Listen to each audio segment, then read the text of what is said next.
First పచ్చిమిర్చి, next తాలింపు గింజలు, తర్వాత కరివేపాకు, తర్వాత చింతపండు రసం, తర్వాత పచ్చి వేరుశనగపప్పు. మళ్ళీ ఇవి ఫ్రై చేసుకోవాలి అన్నిటినీ.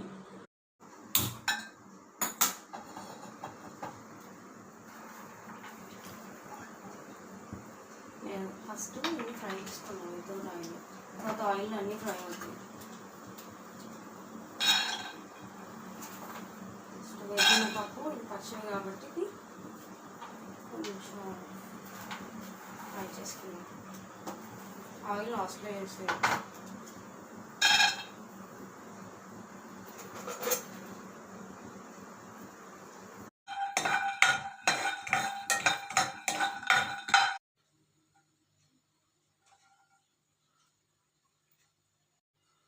ఆయిల్ వేసేసుకున్నాక తాలింపు దినుసులు,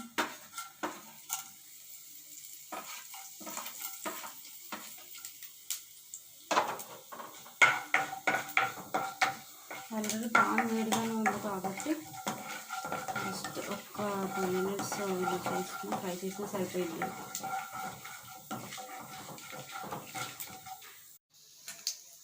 నెక్స్ట్ కరివేపాకు,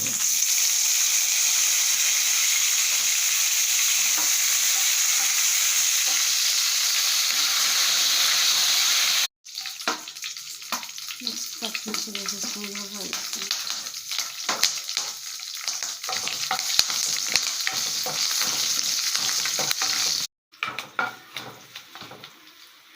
నెక్స్ట్ ఆల్రెడీ ఫ్రై చేసుకొని పెట్టుకున్న వేరుశనగపప్పులు కొంచెం పప్పు ఎక్కువ తీసేసినా టేస్ట్గా అనిపించదు, కొన్ని అలాగా.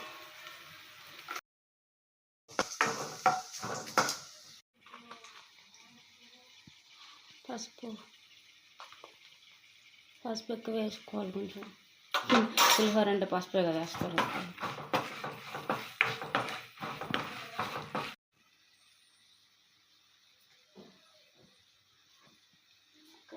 మనం కొంచెం వేసుకున్న తర్వాత రైస్లో కలుపుకోవచ్చు కావాలనుకుంటే.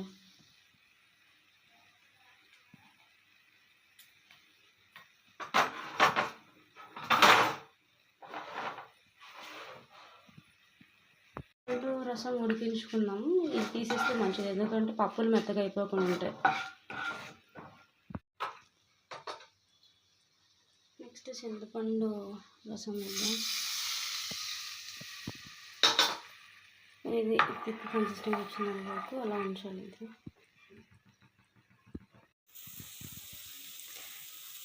ఉడుకుతూ ఉంది చింతపండు రసం అండ్ మేము కలుపుకొని పెట్టుకున్న రైస్. ఇది రైస్ ఎక్కువ ఉంది కాబట్టి కొంచెం ఎక్కువ రసమే తీసుకున్నాం. అది కొంచెం థిక్ కన్సిస్టెన్సీ వస్తుంది, గుజ్జులా అవుతుంది.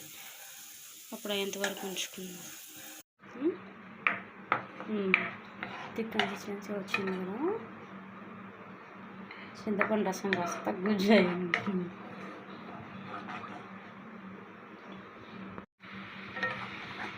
ఇలాగ ఇట్లా పొంగులా వచ్చినప్పుడు మనకి దీనికి రసం అయిపోయినట్టు. ఇది ఉడుకుతూ ఉంటుంది, ఇందులోకి మనం ఇది కలిపేసుకున్నాం.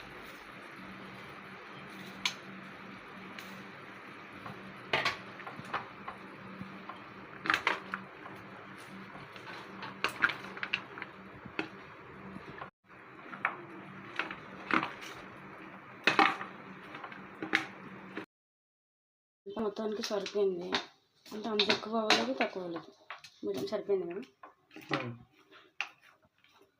ఇలా కలుపుకోవాలి.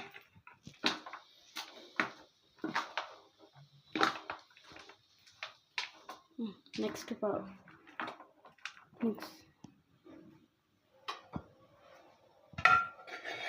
నిమిషం ఆ గిన్నె మళ్ళీ తీసుకో. ఆ గిన్నె ఎంత రసం ఎంత గుజ్జు అయిపోయిందో కలుపుకున్నాం.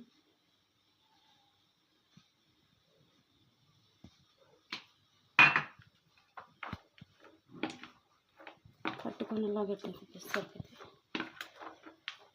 మొత్తం కలిసేటట్టు. యాక్చువల్గా నిమ్మకాయ రసం అయితే ఈజీగా స్ప్రెడ్ అయిపోయింది. ఇది కొంచెం థిక్గా ఉంది కదా, మనం గట్టిగా కలుపుకొని సరిపోయింది. దీంట్లో కొద్దిగా రైస్ వేసుకొని ఇంకా కొంచెం రసం ఉంది కదా ఇలా కలుపుకున్నాం. ఇది వేస్ట్ అయిపోద్ది ఇదంతా.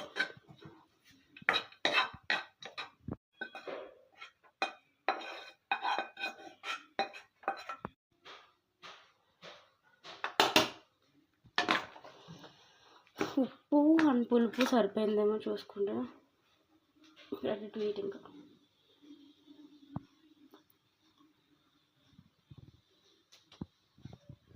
ఇంకొంచెం పులుపు పడుతుంది. ఇది కూడా వేసేసుకుందాం పులుపు. అంటే చింతపండు గుజ్జు.